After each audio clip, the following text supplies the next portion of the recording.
Okay, well, let me welcome everyone. Thank you for joining us today. We are just thrilled at the reception and the level of interest we have in this multi-part forum. At our last check, we had over 1,000 registrants, and we hope that all of you find them informative and useful.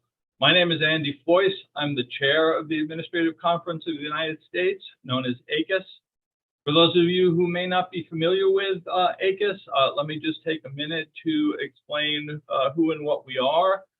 We're an independent, nonpartisan federal agency that Congress created to provide a forum where federal administrative agencies and outside experts can collaborate to study, exchange information about, and recommend improvements to federal administrative procedure. The conference assembly includes representatives from 50 federal agencies and dozens of scholars, legal practitioners, and other experts. That body adopts formal recommendations for action by the agencies, by the president, by Congress, and the judiciary. In addition, we regularly commission independent research reports, publish reference guides, and organize events just like this one. This forum on the significance of 4 recent Supreme Court decisions and the effect that they will have on agencies' administrative procedures and processes will provide us an opportunity to hear from many of the conference's expert scholars and practitioners. Our thanks to all of them, and a special thank you to the ACUS staff, especially Attorney Advisor Bakaja Caldwell and Deputy Research Director Matthew Gluck for everything they did to make these forums possible.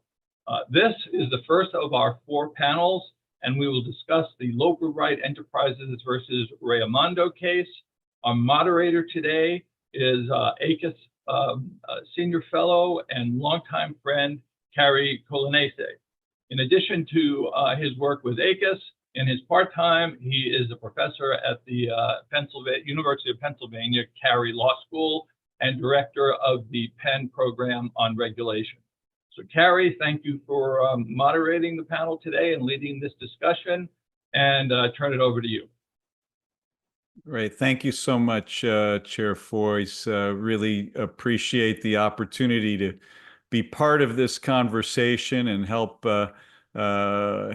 see what our panel members make of these important decisions throughout the whole forum. As you said, this first one is focused on the Loper Bright Enterprises decision. And I'm really pleased and excited to hear from our distinguished panelists.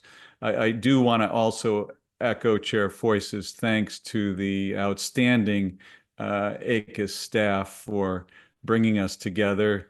Thank you, Bakaja. Thank you, Matthew, and really delighted to be here and to talk about these consequential decisions by the Supreme Court for the administrative state. On our panel today, we have 4 really terrific experts who will be helping shed light on what the court has done in the Loper Bright Enterprises case and what that might mean for agencies going forward. And we're going to get right to their comments and conversation. We're joined in this discussion by Jack Beermann, who's a distinguished member of the faculty at Boston University School of Law, Abbe Gluck, who's a distinguished member of the faculty at the Yale Law School and the Yale Medical School. I should say that Jack, by the way, is going back to Jack, he's a senior fellow with the Administrative Conference of the United States, and Abbe is a public member of the Administrative Conference. So really glad to have both of them. We're also joined with Elbert Lynn, who's a partner at Hunton Andrew Kurth, and also a public member of the Administrative Conference. So very pleased to have him. And finally, last but not least, Victoria Nourse at Georgetown University Law Center, who's also the vice chair of the U.S. Civil Rights Commission and a senior fellow of the Administrative Conference of the United States. Very pleased to have these panel members and very pleased to have all of you joining us for this conversation today. Let's start it off by just getting some level setting done. Jack, maybe you could help us out by just walking us through what happened with the Loper Bright Enterprises cases. I mean, the three most significant words, I think, in the whole opinion are Chevron is overturned, but what exactly, maybe start with Chevron briefly, you could tell us, and then what did this Loper Bright majority decision actually say and do? Oh, well, thank you, Cary. And it's really a privilege to be on this panel with my co-participants. I have to correct you. It's not, they didn't say Chevron is overturned. They said Chevron is overruled. And that's a really important word, because the members of the court had been speculating that Chevron wasn't being used anymore, that it was in desuetude and such. But until the Supreme Court says overruled, lower courts are obligated to continue applying it as if it's binding precedent. So for years, people have been grousing, myself included, about the unworkability of Chevron and its apparent inconsistency with other aspects of the administrative law. And so we all know the Chevron two-step, that basically if the intent of Congress isn't clear, that is, if a statute is ambiguous or if it leaves a gap, then the presumption was that any reasonable or permissible statutory interpretation by the agency would be approved by the courts. And that was considered a very, very, very deferential standard of review. And in the Loper Bright case, which involved the pressing regulatory issue of who pays for the monitors to make sure that herring fishermen don't overfish, that in that case, the Supreme Court granted certiorari only to decide whether Chevron should be overruled. And as people expected, they did overrule Chevron. And the basic reason for overruling Chevron, they said, was that it was inconsistent from the beginning with the language of the Administrative Procedure Act, which allocates to the courts, the reviewing court, the function of discerning the meaning of statutory requirements. They also had a secondary reasons for overruling it based on their view of separation of powers, that Chevron was somehow inconsistent with the allocation of law deciding power to the courts and not to the agencies, and also because it had become somewhat unworkable. And I always thought that the biggest reason Chevron should be overruled is because it had become completely unworkable and inconsistent, and it just was it seemed like it took up a lot of litigation time without any real effect on the outcome of cases. Now, the court in the Loper Bright decision characterized the Administrative Procedure Act as incorporating a settled pre-APA understanding, and I'm quoting here, a settled pre-APA understanding that deciding such questions of statutory meaning was exclusively a judicial function. And this was just wrong, because, of course, in 1946, when the APA was passed, it was far from clear that courts would presumptively exercise independent judgment over statutory construction issues in cases involving agency action. There were cases which were clearly not consistent with that, the two biggest ones known as the Skidmore decision and the Hearst decision.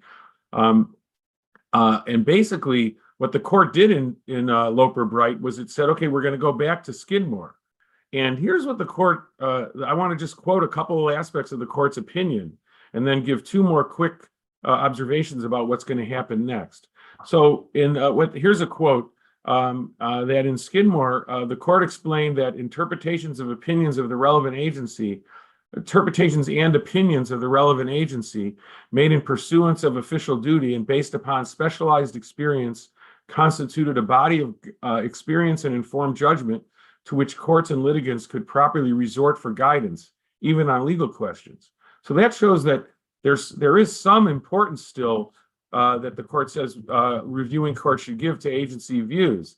And the second quote that I want to pull out of the Loper Bright opinion is the following: when the best reading of a statute is that it delegates discretionary authority to an agency, the role of the reviewing court under the APA is, as always, to independently interpret the statute and effectuate the will of Congress, subject to constitutional limits. The court fulfills that role by recognizing constitutional delegations, fixing the boundaries of the delegated authority, quoting an article by Henry Monahan, and ensuring the agency has engaged in, quote, reasoned decision-making within those boundaries. By doing so, a court upholds the traditional conception of the judicial function that the APA adopts. That seems pretty much similar to what the court was doing under Chevron. So it's very unclear how much changed. Now, two quick things what I think is going to change. Number one, I think that agencies are going to push towards having their decisions evaluated based on policy concerns under the arbitrary capricious standard. And number two, agencies are going to push to revisit statutory interpretation matters that were previously upheld under Chevron Step 2, and at least attempt to reinterpret those as conditions and facts change for as long as the hangover of the old Chevron doctrine lasts. Okay, so that's all I have for the opening. Well, that sounds great. Thanks so much, Jack, for giving us that overview. Victoria, you I know wrote an article that forecasted that Chevron was on its way out. Obviously, there were others who were saying the same thing, but maybe you can elaborate on why Chevron did meet its demise, and by further elaborating your take on what the Loper Bright majority did. Well, along with the illustrious Professor Gluck, we write about textualism. And so if you study all of the court's statutory decisions, not simply the administrative law decisions, which are rare, actually, you'll see that the court is moving here, and it's even doing it in constitutional law, moving to a strong textualist point of view that they are, the branch who says what the law is. And based on that philosophy, which I've studied for a very long time, it seemed to me clear that the APA was going to be, as Jack had predicted himself, a barrier, because they believe that they are the final determiner of the meaning of statutes.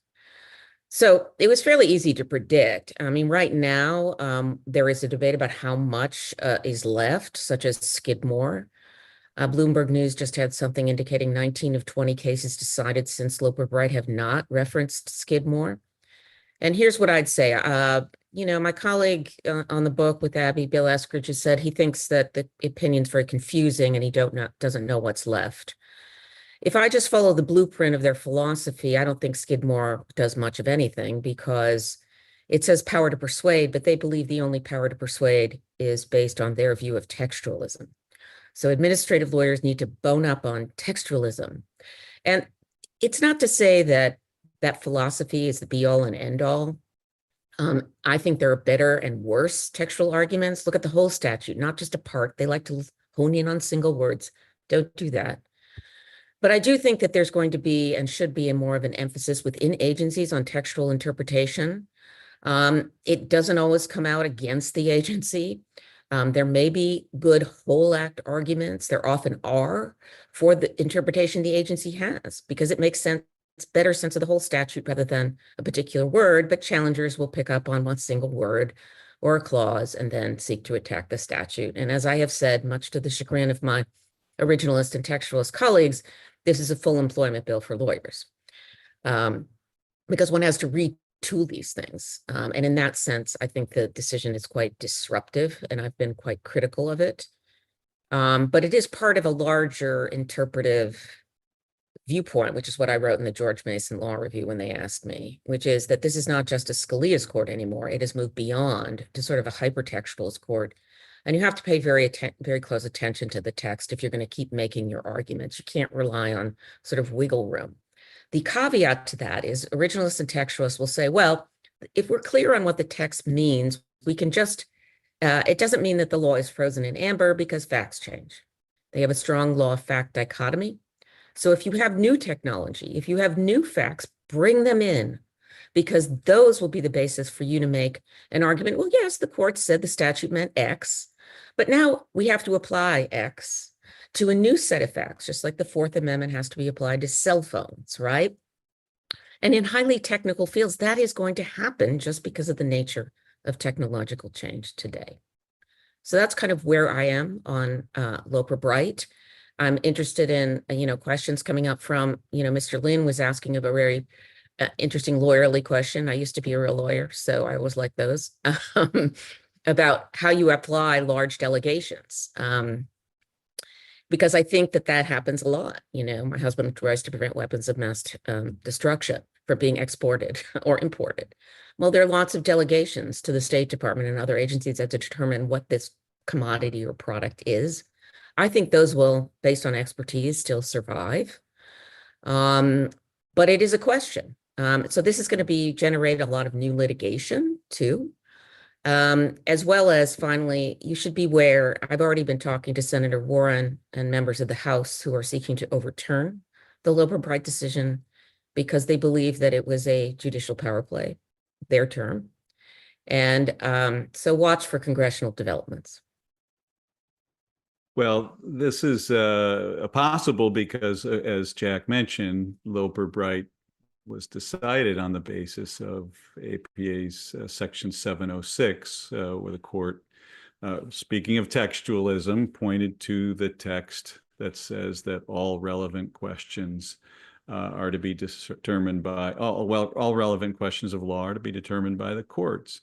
The majority emphasized the word all. Maybe others would want to emphasize the word relevant, but we have what we have. By the way, Victoria, it was really nice of you to mention that there will be lots of questions that could be raised and questions that members of our audience may have. And I would encourage anyone from our audience to type in your questions in the Q&A chat function. And we will be trying to get to as many of those as we can during this session too. I see we already have one that's come in, and I hope if others have questions, you will do so as well. Let me turn to Abbe now and just ask you to share with us your thoughts about where the court is today on statutory interpretation grounds, and how does Loper Bright sort of figure into this larger theme Victoria's mentioned of emphasis on textualism, for example? Is that where you see the court is today, and what does that mean for agencies when they're making arguments today?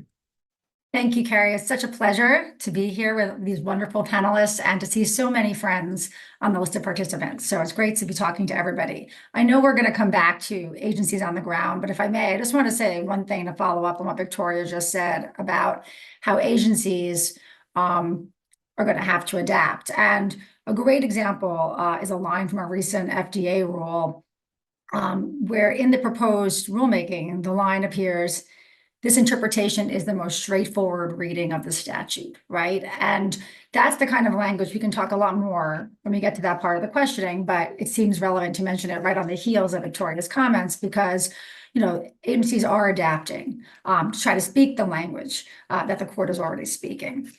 So I'm going to talk about, as you requested, statutory interpretation.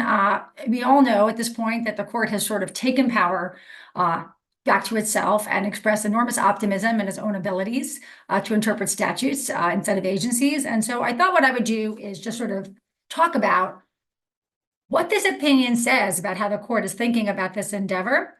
And I'm actually going to stick more closely to the opinion because the opinion has some stuff in it that's pretty eye-opening and, in my view, a little odd. And I think hopefully this will be enjoyable for some of you to sort of think through.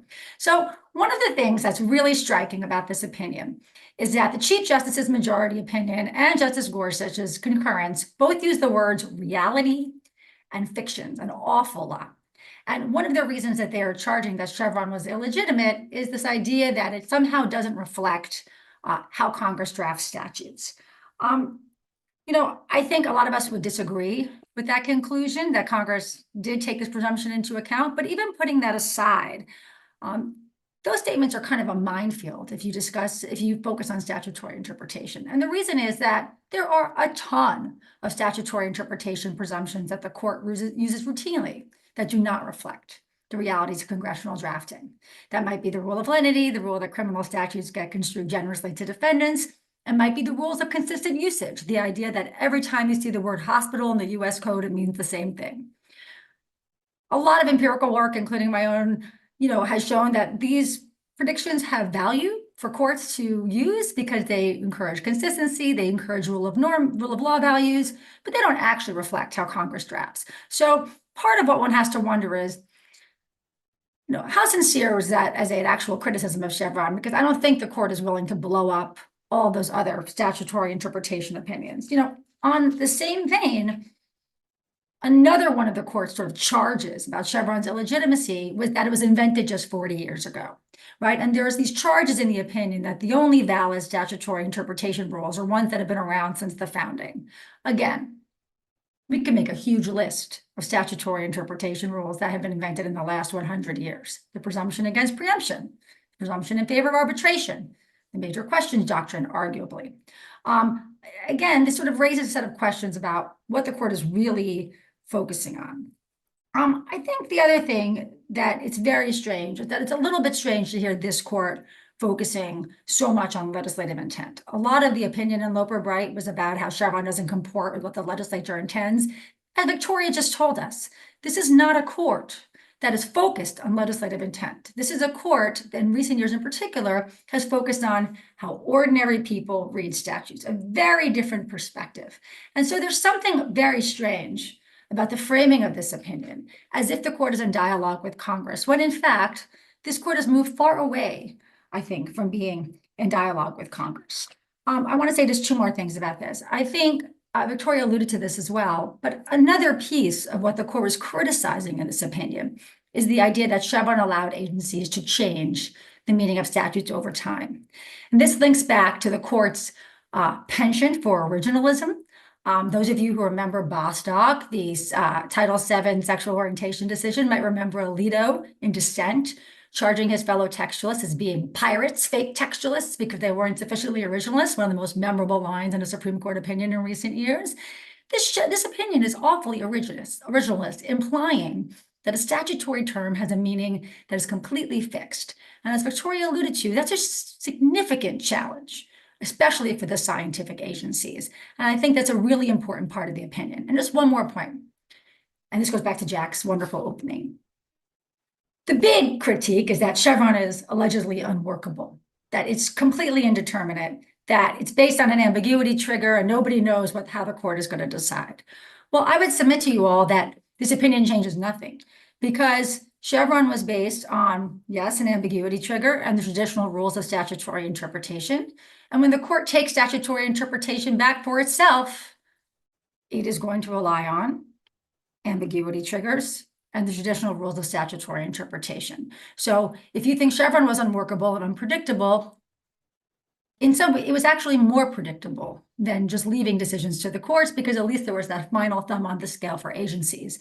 Now you're in the same Chevron test, effectively, many canons get triggered by ambiguity, and you're in the same sort of muddle where we have lots of rules of statutory interpretation that courts apply, and they use them in ways that they wish, without a defined hierarchy. So I would submit that we're not going to get more predictability. It's just that the source of interpretation is coming from the court. But the unworkability argument, in my view, inures to the entire sort of discipline of statutory interpretation and not necessarily to the fact that agencies were the ones involved. So I'll leave it at that, but I hope we can talk more about agencies on the ground.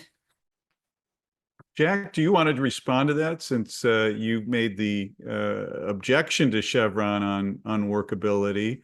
Abbe has a point that statutory interpretation, even without Chevron, is not easy. And now, of course, if it's the courts that are deciding these questions, we have the potential for different district courts and circuit splits, perhaps more frequent than we've had before. So does this become less workable going forward? No, I agree 100% with everything Abbe said. That is, the court could do a much better job of having clear and consistent standards of interpretation. And the problem, so Chevron caused, I think, even more uncertainty than what inherently exists in statutory interpretation.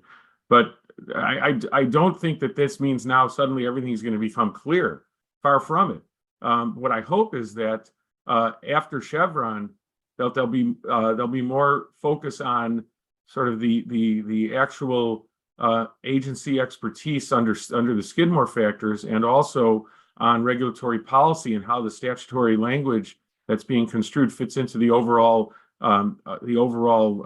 policy and structure of the statute.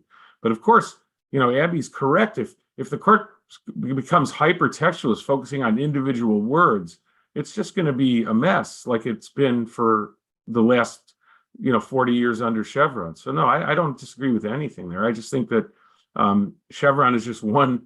It's like you have 4 sections of your brief before, now you'll only have 3, because you won't have to argue about whether Chevron applies, and if so, how. So no, I don't disagree with anything she said.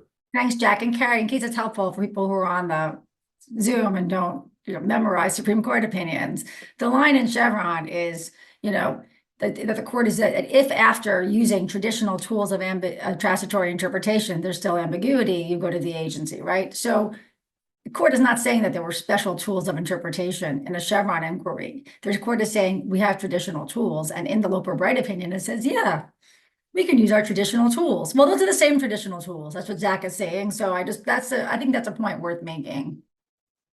Well, let's add another layer of complication from Loper Bright. If we could turn to you, Elbert. I think there's an issue about what does Loper Bright mean for agency actions and or agency interpretations that have been made in the past and have been blessed by courts under Chevron, step 2, as reasonable interpretations of the statute.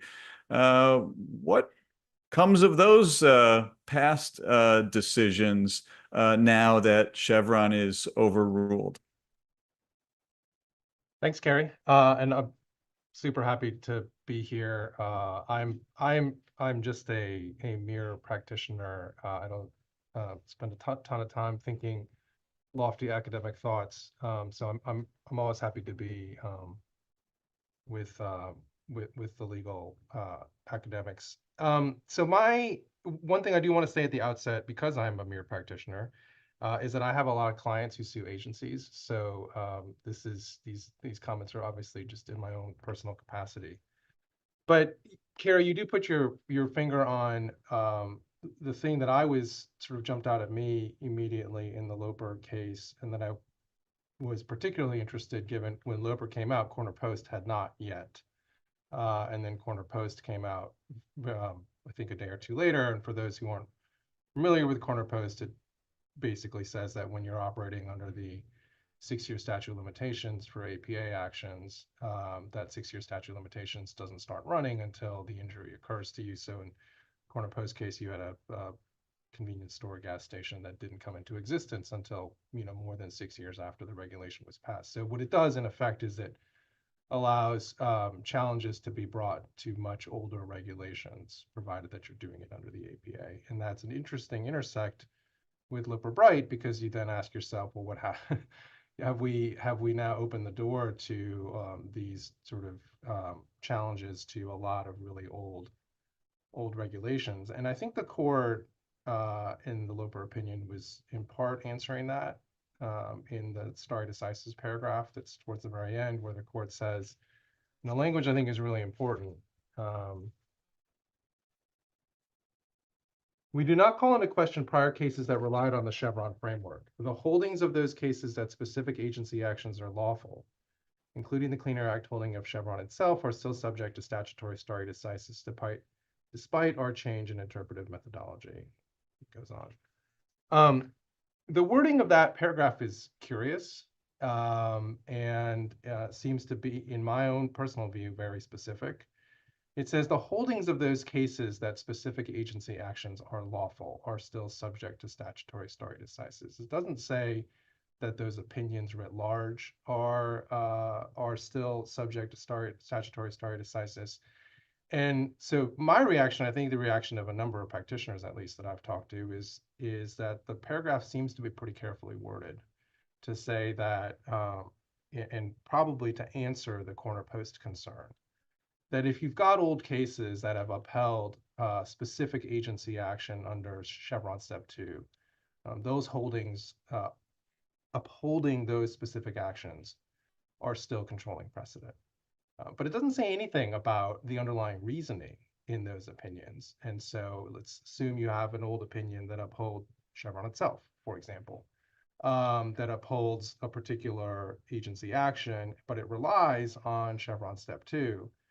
As I read that paragraph, I think the holding that the agency action is lawful is subject to stare decisis, but say the just to use Chevron as the example, the interpretation of stationary source in Chevron that was decided under Chevron Step 2, so deferring to the EPA's interpretation of stationary source is sort of combining all of these individual units under the sort of bubble theory. That is fair game. And I mean, that's how I read that opinion. And it was really interesting to me. I was in the Sixth Circuit a couple weeks ago. I had an oral argument that was itself not super eventful.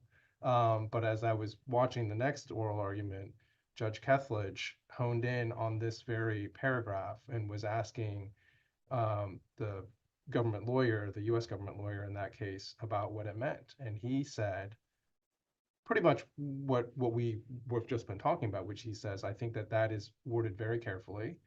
I think that, to the extent that it upheld a 1995 regulation, that case is still stare decisis. But the reasoning in that case is now fair game. And I can't remember his line, but if I were a government lawyer, I would pull that transcript and read it. I think his line was something like, now after Loper Bright, you have to come to us with something better than whatever, right? Or you have to come to us with an answer to these questions. And the answer to the question is, what does the statute mean? And I just to sort of really quickly react to Jack and Abbe, I mean, I understand and appreciate the sort of view that practically speaking, maybe in terms of like certainty and reliance, that maybe not a lot has changed. But I do think, at least from a practitioner's perspective and from the agency's perspective, that a lot has changed following Loper. And, for me, I think, as we all know, the chief likes to write his sort of quotable quotes, right? And I think the one, I'm guessing the one that he's super proud of is the one that says, wait, let me find it. I want to do it justice because I don't want him to be mad. In the business of statutory interpretation, if it is not the best, it is not permissible, right? And I imagine we'll see that quote come up a lot again. And I think, after Loper, the question for the agencies for every case involving the interpretation of a statute, even if it was relied on before by a court, the question is, what is the best? Because if it is not the best, it is not permissible. Anyway, I've got other thoughts, but I'll yield the floor. Well, can I quickly follow up, first of all, on one logistical matter? Do you happen to remember the name of the case or the specific date? We've got folks who are asking. I'll find it while you. Okay. And we'll come back to you on that. But let me also just sort of extend this a little bit. I really like your application to the how this plays out in the Chevron context. So I take it that one view of this this paragraph that you're referring to in the majority opinion would suggest that the EPA's rule that had been approved in 1984 that had a bubble policy for a stationary source, that is not undermined at all by what the court did in Loper Bright itself. That rule still remains, and it can't be challenged just because of Loper Bright. But that if EPA wanted to somehow create another rule,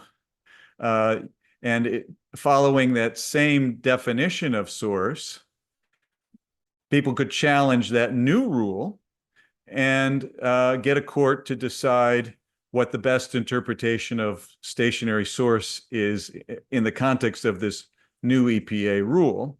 And a court might say, no, the best interpretation is not one that allows for a bubble, but it means smokestack by smokestack by smokestack. So here's my question for anybody on the panel.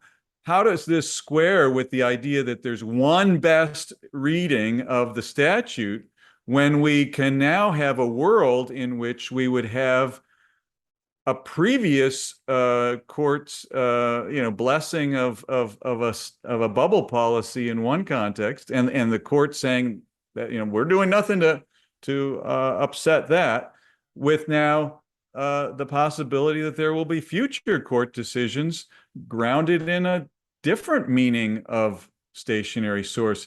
Doesn't that create internally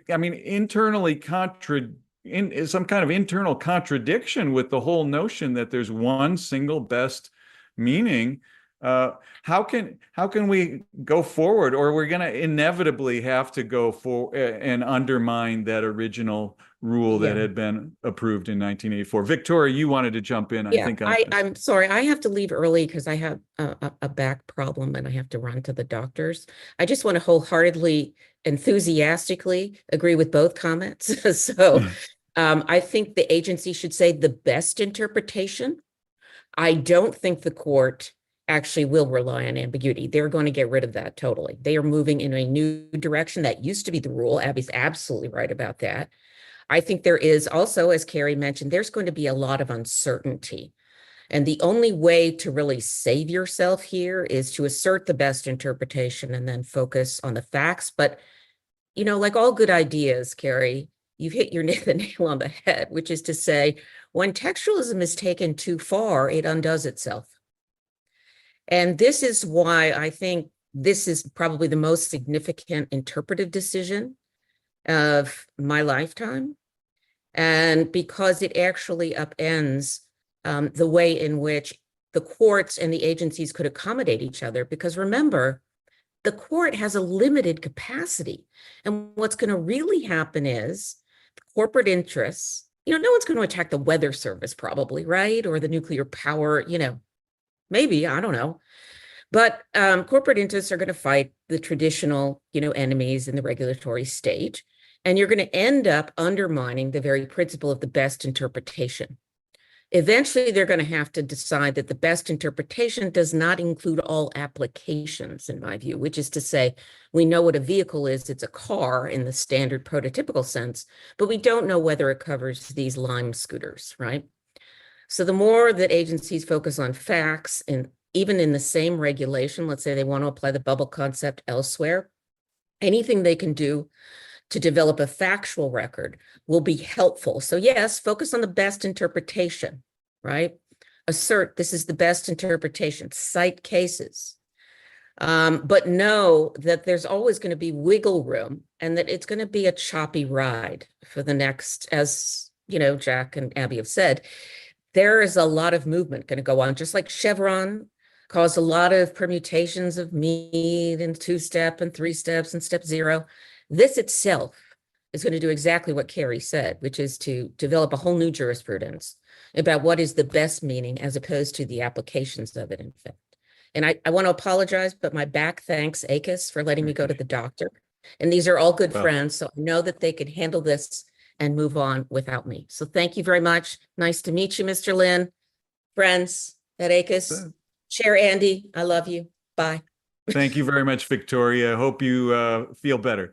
Thanks for being with us for the time you were able to. Anybody else want to respond on this? Yeah. Mm-hmm. Yeah.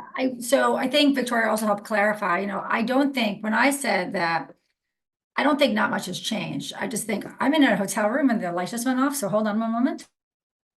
Take the. You have a motion sensor, I think. I'm going to turn my thing off so you don't see. You have to move around and. Make sure it knows it. Yeah, Albert. That's I have the site. Abbe, let's let Albert come in while you're getting your. Go ahead, please do so. Yeah. Go ahead, so Albert. The argument was on July 18th, and the case is Tennessee versus Becerra. It's number 24-5220 in the Sixth Circuit. Yeah, Okay, I wanted to actually throw in some cases. I think that. My point about was not actually that nothing has changed, it's simply that I think the unworkability argument is sort of poppycock. I think that what's unworkable is the number of tools of interpretation we have, which allows judges, not unworkable, but unpredictable. When they're saying Chevron's unworkable, they're saying Chevron's unpredictable. It doesn't actually lend itself to any, they're arguing it didn't lend itself to any sort of structural predictability. But my point was simply that nothing has really changed with respect to that because the court uses those same tools. I do think that I'm sure our friends who are watching already know this well. There have already been many cases that are trying to revise agency interpretations under Chevron or that we're currently pending. You know, there are a bunch of cases involving just one off the top of my head is the Affordable Care Act 1557 rule on sexual orientation is included with the word sex. There's already sort of an effort to destabilize, because the difference is, you know, this goes to your question, Cary, about sort of creating two different kinds of meanings. There's one set of meaning that was created when the question was, is there room? And there's another set of meaning which is created when you say, is there one single best interpretation? And I think the opinion opened the door for enterprising lawyers to litigate stare decisis notwithstanding by being able to say, yeah, sure, there was room, but what the agency chose was not the single best interpretation of the statute. And that gives an example, you know, that gives an opening for enterprising lawyers to come in and try to challenge. And I think we are seeing a lot. Someone is looking for the citation in the chat. Right. Yeah. So hopefully one of our ACUS staff members might be able to find a way of putting that out to people. We'll see if we can get that to folks. But I heard you say Tennessee versus Becerra, case number 24-5220, and it was July 12th, if I'm not mistaken. 18th. July 18th. Okay. So Tennessee versus Becerra, 24-5220, July 18th. We have a bunch of questions in the Q&A, and I'm not sure who's monitoring that about what we should get to. But I had one. I wanted to jump in on one point, which I think is going to be very educational, which is this: that a couple of days after the Loper Bright decision, the Supreme Court remanded 8 cases for reconsideration in light of Loper Bright. Obviously, all of those cases are cases in which the government won below. And so I think one early test of what the effect of this is going to be is whether the government loses any or all or none of those 8 cases. And I want to say that people in the immigration area, immigration lawyers, are actually happy about Loper Bright because they think maybe that the courts have been too reflexively deferring to the immigration agencies' understanding of very difficult to interpret language in immigration laws. It's difficult to interpret and difficult to apply language. And I think 3 out of those 8 cases were immigration cases where the people had lost based on Chevron deference to the interpretation of the Board of Immigration Appeals. So I think that's going to be a good early test of what the effect of this is.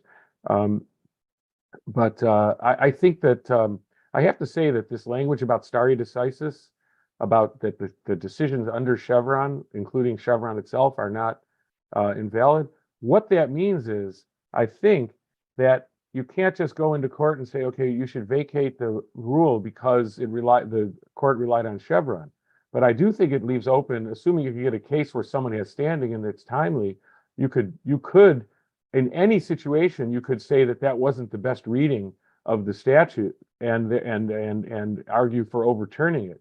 And as people are going to talk about in one of the other forums, the corner post problem, although it's not as serious of a problem as people may think, unless they extend it, that if it turns out someone, for example, newly subject to pollution from a place where the bubble concept has been applied, they're downwind of a place, they can get standing and get a timely challenge.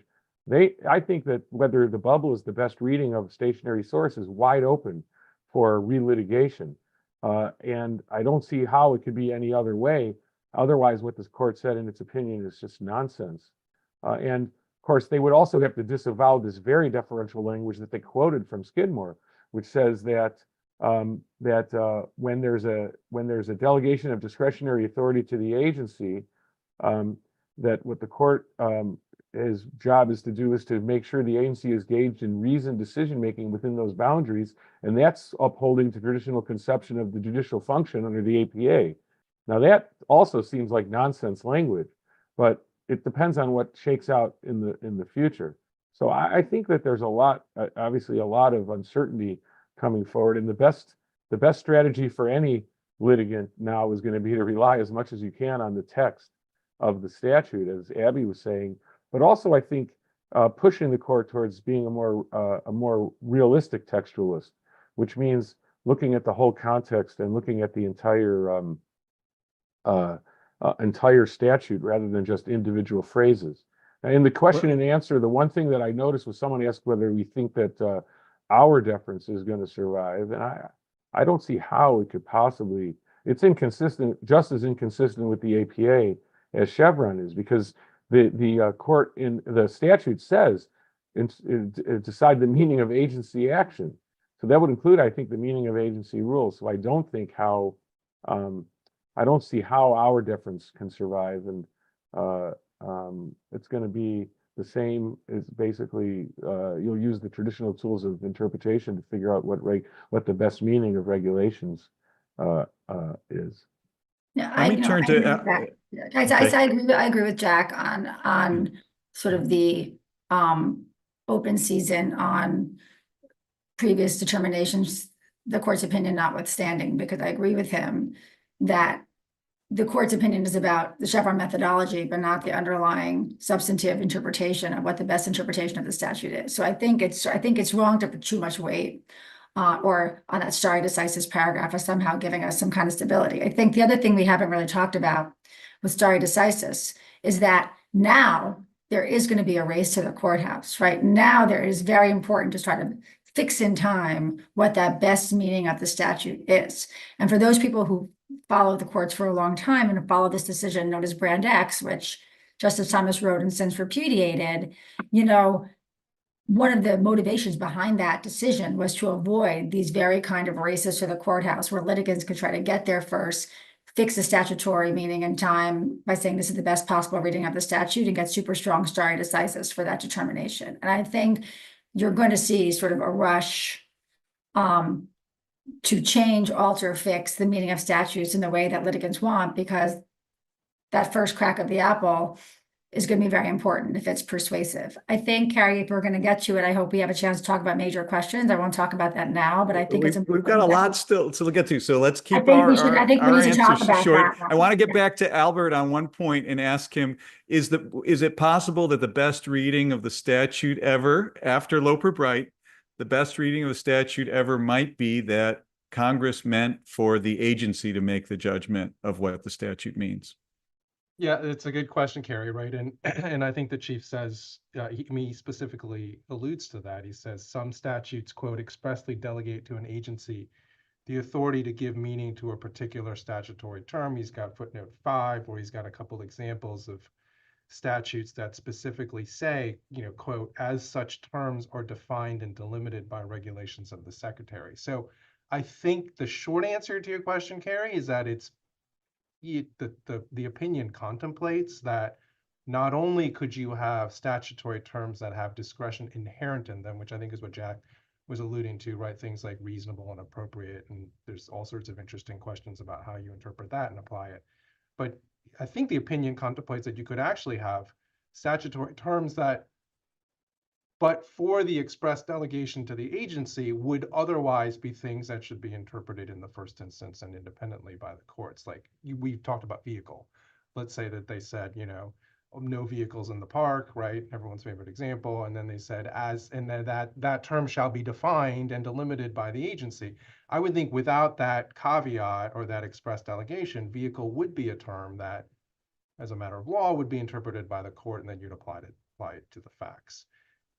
But it does raise for me a very interesting question of non-delegation, which I think is sort of next, because that strikes me as in significant tension with some of this court's views of the separation of powers, and that the judiciary says what the law is, and the Congress cannot delegate the lawmaking authority to the executive. I mean, if you're delegating the ability to define a term, not simply delegating discretion, right, through terms that have discretion inherent in them, like reasonable and appropriate, but instead you're actually delegating the decision to define the term vehicle and define it maybe in a way that is completely contrary to what vehicle might ordinarily mean.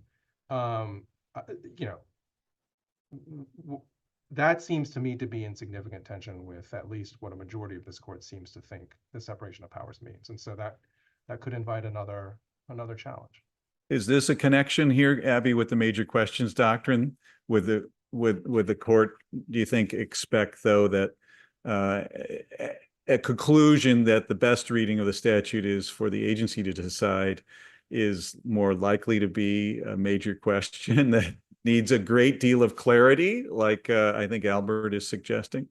Yeah, I mean, I think that there's a paragraph in the opinion which says, well, of course, Congress can still delegate and Congress can use signaling words like reasonable. And the court seems to be saying, no, don't worry, right? There's still these delegations that can happen. But as everyone on this call probably already knows, over the last 4 years, the courts have developed this doctrine called the major questions doctrine, which basically makes it very difficult for agencies to take what the court views as significant or novel action in response to already established statutory terms. So in one way, the court is giving with one hand in the Chevron opinion, but it already took away with the major questions doctrine. So sure, you know, Congress can write a statute that delegates to the agency, but if the agency takes that too far, or too far however the court views, right? So we don't really know what constitutes a major question. And Congress can say agency can do X, Y, Z, you know, subject to reasonable or appropriate. But if the agency moves too far or does something too aggressive, the court will just use the major questions doctrine to pull that back. So I think it's a little bit, disingenuous is the wrong word, but I think it's a little naive to look at that paragraph in the opinion and say, okay, Congress can still delegate. And I'm seeing in the chat a whole bunch of questions about technological innovation. And, you know, is the court really expecting Congress to update statutes over time as technology evolves? And, you know, maybe in someone's ideal storybook version of Congress, that's what happened, but that's not and has never been our American system of government. And that's not how Congress is set up. There are too many roadblocks to legislation. It's set up to be a slow process. It's not set up to be reactive. And it's completely unrealistic to assume that major questions plus Loper Bright creates no problem for technological innovation because, hey, Congress can always just say, oh, pollution now includes X, right? That's not going to happen. So we are going to see, as we have been seeing, that this major questions doctrine is probably going to get a lot of action. I also think we have many of our agency friends help Congress draft statutes. They help their relevant committee heads draft statutes. And I think there's a lot of like really important drafting work to be done in the future as new statutes are enacted to really think about what those general terms are and to really have those general terms be as specific yet general at the same time to give the agency some space to fill in, as Victoria was saying, the facts of those general terms. But I think for the science agencies, people are very concerned about how you're going to accommodate changing technology and changing science. And that's the most important question, I think, that this opinion, in my view, leaves open, is how these science agencies are going to adapt. So, I mean, I think it's just to follow on a little bit, to make it more specific in the Loper Bright terminology, basically the major questions doctrine says that the best reading of a regulatory statute is that the agency can't do anything important unless it's, you know, of political or economic importance, unless it's specifically mentioned in the statutes. So the best reading of every statute is basically that the agencies can't do anything important unless it's very specific, which seems to be an innovation squelching notion. And someone asked in the chat or in the question and answer was, why are we saying that this is a power grab for the court? And I mean, the obvious part of the power grab is the fact that no longer is the court just going to uphold the reasonable or permissible interpretation of the statute. But I think even more so when you get to the Brand X question. Under Brand X, if the agency changed its mind and thought, okay, you know, we had a previous reasonable interpretation, but now we think it's actually better to read the statute a different way. Under Brand X, the Supreme Court said specifically that the agency could do that. Once you get rid of Chevron and presumably you get rid of Brand X, the agency can no longer do that. So the only entity in the government other than Congress, of course, that can change what a statutory meaning is now is the court. So it used to be that the agencies and the Congress could work together, and now it's the court and Congress. The agencies are cut out of that process. And now you have to go back to a different doctrine. Of course, there is the Fox television case, which stays on the books, which says that agencies applying statutes can innovate and can, as long as they have a reasonable basis for their new interpretation, they can innovate. And that had to do with an adjudication under the communications law. It seems to me that that's likely to be the court's next target, that the court's going to have to, if it's going to really be consistent, it's going to have to say that that discretion that we said in Fox Television, that an agency changing its policy, that it's free to change its policy, because the policy always implicates what the meaning of the statute is that the court's enforcing. It's not a policy just out of thin air, like no statute says do what's best for policy. It's do what's best in light of these statutory factors. And in Fox Television, the FCC had a new understanding of what the statutory factors, the best policy under those statutory factors was. And so now it seems like that flexibility may also be gone. And so again, the only entity other than Congress can change the law is that can change things as courts. And of course, if the court also starts applying all sorts of structural limits on Congress and tightens up the non-delegation doctrine, then they're choking Congress off also. So potentially the way this current court is behaving, it's a massive power shift from Congress and the agencies towards the courts, which is what do people make of the argument, though, that there's just been too much flip-flopping from one administration to another? Policies are changing, agencies are taking advantage of the ambiguities, not necessarily, Jack, and Abbe, I think, as you're suggesting, in light of new technological changes in the world or new risks that are emerging, although sometimes certainly that, but sometimes just because there's a new person in the White House. Isn't this, the questioner, I think, is asking, a virtue of Loper Bright, that sort of strategic flip-flopping will be eliminated? Well, that used to be a good thing. It was under the slogan, elections have consequences. And it's basically saying it's more important for the court to be able to decide than for the people through their democratically elected officials to be able to decide. And that's up to, if people want a more authoritarian government run by the Supreme Court, that's a decision. But it seems to me that it's inconsistent with the notion that when you have an election that changes the government, that when the Reagan administration came in and they moved in a less regulatory way, and when the Obama administration came in and moved in a more regulatory way, that seems to me part of the beauty of our system. That's a feature, not a bug. All right, and I want to go back very quickly. Jack just said about that paragraph question, just to put a point on the hamstring in Congress point. The paragraph, Jack was really just made very clear about sort of why it is that it's a paragraph from agencies. I think people understand that, but I think people really do need to understand that this is making things much more difficult for Congress. And that's why it feels like a paragraph. The opinion purports to be opinion about separation of powers and respect for congressional lawmaking is sort of the be all end all, but because of the realities, and go back to my very first point about like this sort of weird invocation of reality in the opinion, because of the realities of congressional lawmaking, it's that this plus major questions is making it much harder for Congress to draft statutes that will endure the test of time. Just think about all the statutes that you all work on every day, ones that have endured the test of time, 100 years, 50 years, 75 years. How has that happened? The statute has room for development and has not required consistent tweaking by Congress. It is just not a feasible outcome. So there's going to have to be sort of a recalibration of what updating means and what interpretation means, because then it will be unworkable, right? To use the anti-Chevron term, the system will become unworkable. We cannot expect Congress to be engaging in sort of an insane amendment business, incessant amendments, at a higher level of energy than it is now, I think. Now, as Jack said at the very start of our session, the Loper Bright decision is grounded on the APA Section 706. And this is a question from the audience members. And it's also related to this conversation about what Congress might do or not do. There are statutes that have separate judicial review provisions that preempt or override the application of Section 706. The Clean Air Act, for example, the questioner says, is one example of that. What do we make of what will happen in those cases?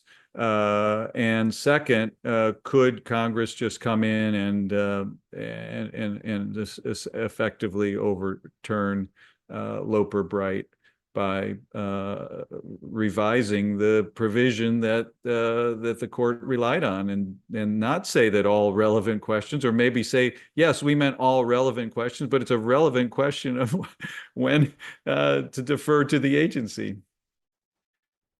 Does Congress have that room? Look, there's a statutory interpretation canon called the canon of constitutional avoidance, right? And it tells courts, when possible, construe questions based on statutory grounds rather than constitutional grounds. Doesn't mean that the constitutional question doesn't exist. And reading this opinion, while it's a statutory opinion, one can't help but wonder if it was really a statutory opinion and whether Congress really could come in and say, no, legislative intent, reality, yeah, check. We did mean that. So all the things you thought were wrong about Chevron were actually right about Chevron, and we want it back. Or repeal that section of the APA. It's actually, I think, I never like to predict Supreme Court tallies. I think you would get a potentially different makeup on the court in the answer to that question. And I think that would be a very complicated question for the court to consider. I'm curious to hear what my co-panelists think about it. But I think when you're reading the opinion, there's an undercurrent of constitutional non-delegation analysis in that opinion, and a concern. And whenever the court cites Marbury versus Madison, I always tell my students, like, that's the mic drop, right?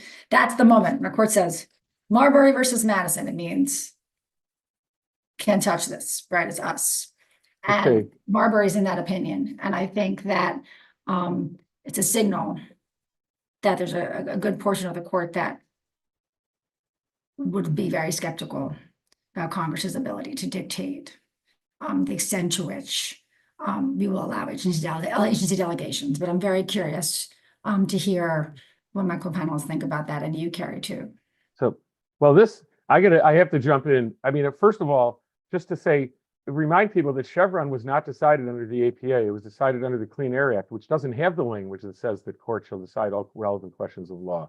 So in that sense, you could have said, well, that's only the Clean Air Act, but the court doesn't. The court has treated all these standards of review as if basically they're the same. So I don't think there's any statutes that materially differ. If there was a statute out there that governed judicial review of some agency that said something more deferential, then I assume the courts would have to, would grapple with it and probably have to deal with it.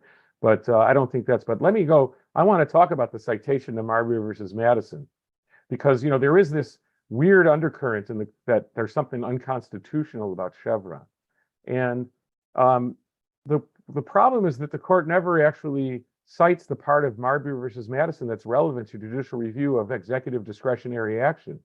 That is, in Marbury versus Madison, the court said, well, it's absolutely clear here that the government had a duty, they had a duty to deliver Marbury's commission, and therefore it's an appropriate case for mandamus.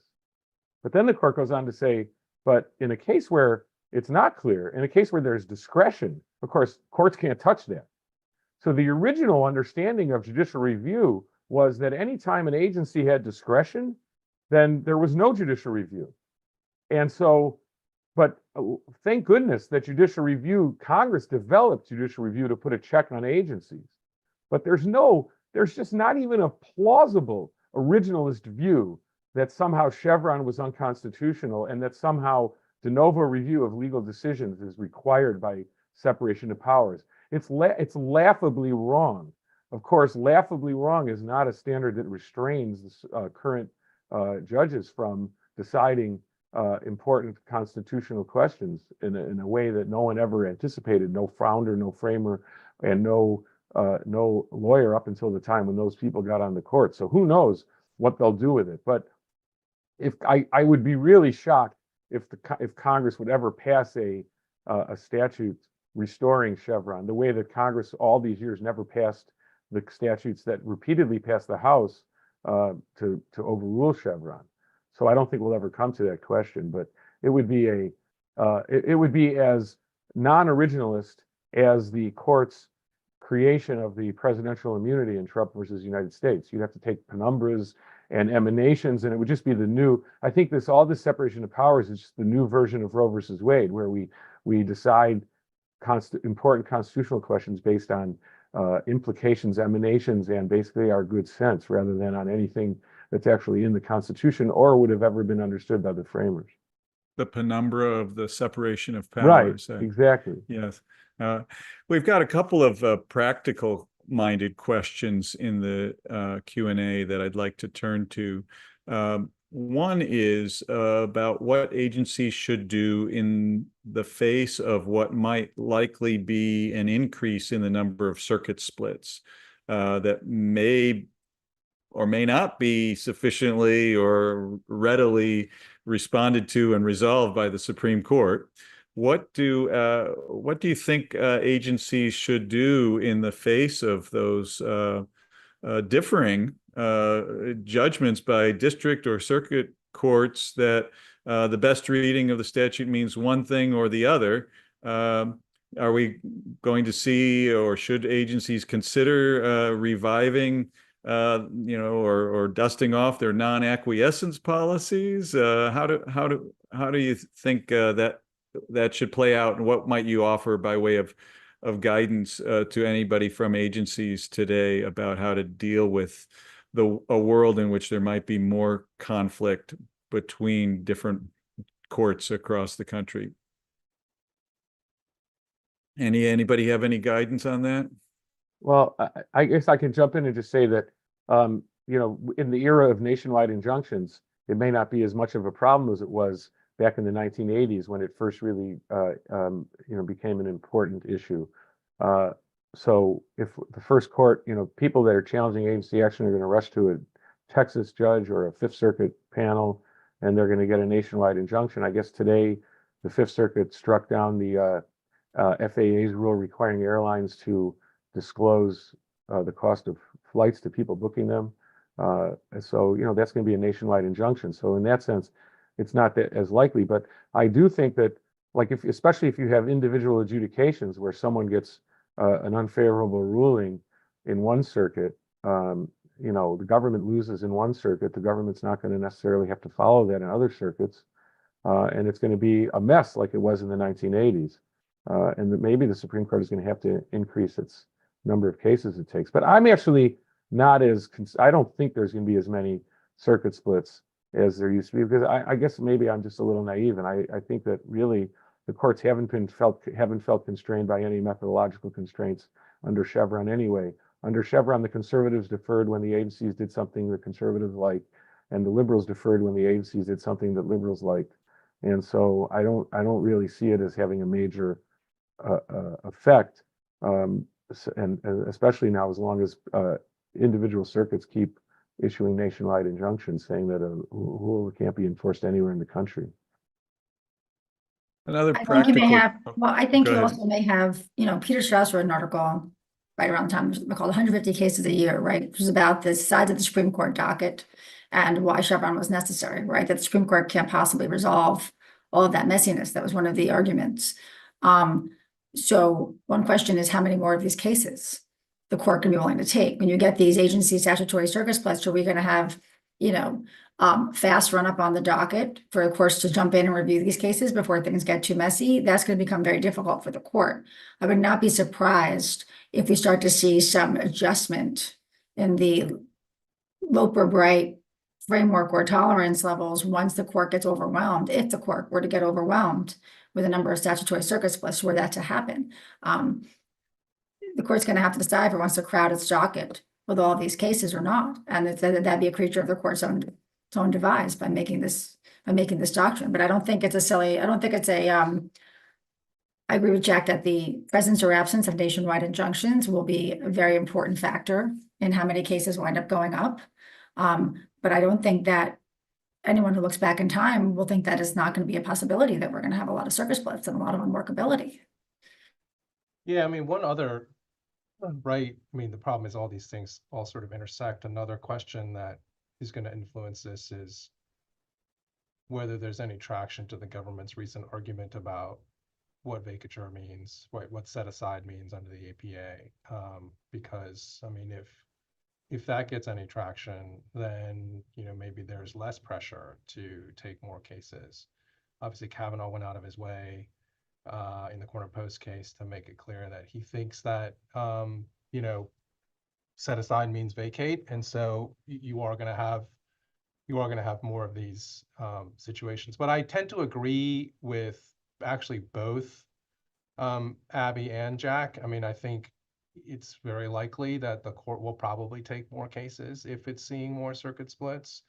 That would seem to me to be consistent with the general vibe of the Supreme, the sort of separation of powers vibe that we're getting from this court, that it is the court's duty to say what the law is. So if there is a split in the meaning of a statute, particularly if the government asks for review, I would be surprised if the court didn't take more cases. On the other hand, to Jack's point, I don't really have a sense empirically, right, for whether we are going to see more circuit splits. I mean, maybe we will, maybe we won't, to be honest. I mean, in some of these situations, was the ambiguity truly 50-50, or was it something more like 60-40, right? And, the government sometimes took the 40 view instead of the 60 view, and it got Chevron deference. But if the statute kind of had a 60-40 view, maybe you end up with the 60 in most cases. So practically speaking, I think it's hard to predict whether we will see more circuit splits, and maybe you'll see more en banc action too,